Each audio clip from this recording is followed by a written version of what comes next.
Hey everyone, and welcome back to another Couth Guide for Pokerogue. Today we're going to be talking about DNA Splicers and how they work within the game of Pokerogue.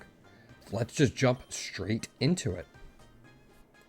DNA Splicers are a Master Ball tier item that will only show up if you have 2 or more unfused Pokemon.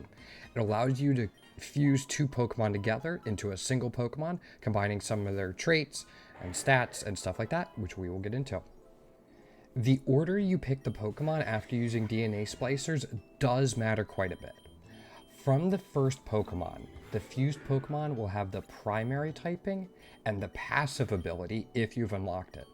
It'll also have the IVs, the nature, and the Terra typing of the first Pokemon you choose with DNA Splicers. From the second Pokemon, it'll get that Pokemon's secondary typing and its ability. And from both Pokemon, the stats of the fused Pokemon are averaged between the two, and the items are also combined, but only up until the max, so you can't have more than 2 multi-lenses or anything like that. The shiny luck of the 2 Pokemon is also combined. We'll show an example later, but if you have an epic shiny Pokemon or a tier 3 and a rare shiny Pokemon or a tier 2, you fuse them together, you will have a fused Pokemon with a luck value of 5. Some things to note: in a fusion, only the first Pokemon can Mega or G-Max. So if you fuse something with a Charizard, and Charizard is the second Pokemon you choose, that Charizard will not be able to Mega Evolve or G-Max in the fusion. But if it was the first Pokemon you choose after using DNA Splicers, it could. Both Pokemon in the fusion will be able to evolve normally, just there are some restrictions on the Mega and G-Max evolutions. Both Pokemon in the fusion will earn candy, however the rate at which they each earn candy is halved.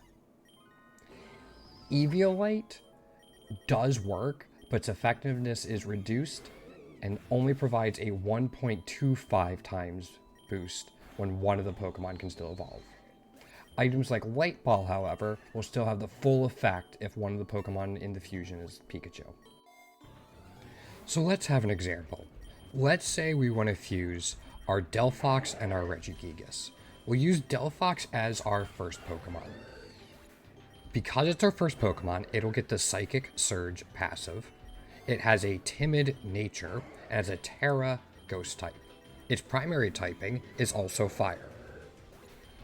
For our second Pokemon, we're going to go with Regigigas.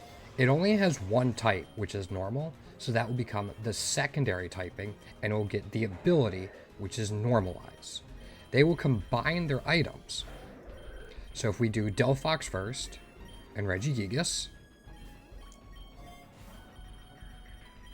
you can also pick and choose what moves you want. Here, I'm only interested in entrainment.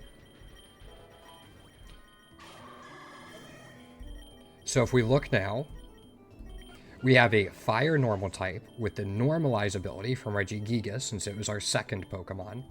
The Psychic Surge passive from Delphox, since it was our first Pokemon.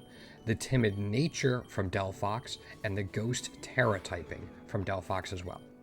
It also combined their shiny luck, and you can see 5 luck points in this as well. And then we could pick and choose what moves we wanted. And finally, you can unsplice fused Pokemon. However, when you do this, you will permanently lose the second Pokemon in the fusion. The remaining Pokemon will go back to its normal state, but it will keep any items and moves that it inherited from the fusion. There is a method called DNA tutoring, where you will fuse Pokemon to a primary one just to help that first Pokemon learn moves it wouldn't otherwise have access to.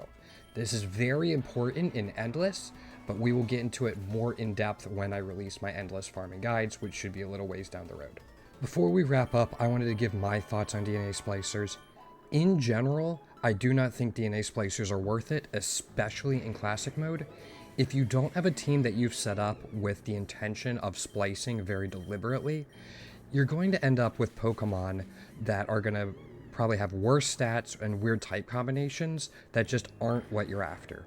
You're going to be combining 2 weak Pokemon into a probably weak Pokemon, a weak Pokemon with a strong Pokemon, but because their stats get averaged, you get a mid Pokemon maybe, or two strong Pokemon into a Pokemon that probably isn't going to be very good anyway, because you average their stats. You're also going from two strong Pokemon to one Pokemon of questionable quality. In general, especially in Classic, it's just not worth it. However, you can do move tutoring, you can use it to combine them for luck if you really need that extra space, or you can do it just be creative. This is a game. Have fun with it. But if you're looking for efficiency and you get DNA Splicers in Classic, outside of a couple very niche things, it's probably not worth it. Thank you all so much for watching. Please let me know down in the comments below if you liked it, if you didn't, what you would change, or other things you want to know about within Pokerogue. I have a couple more ideas for videos coming out, also a short series I want to do for it. Thank you again so much for watching. Hopefully you have a great night, great morning, great evening, wherever it may be, and take care.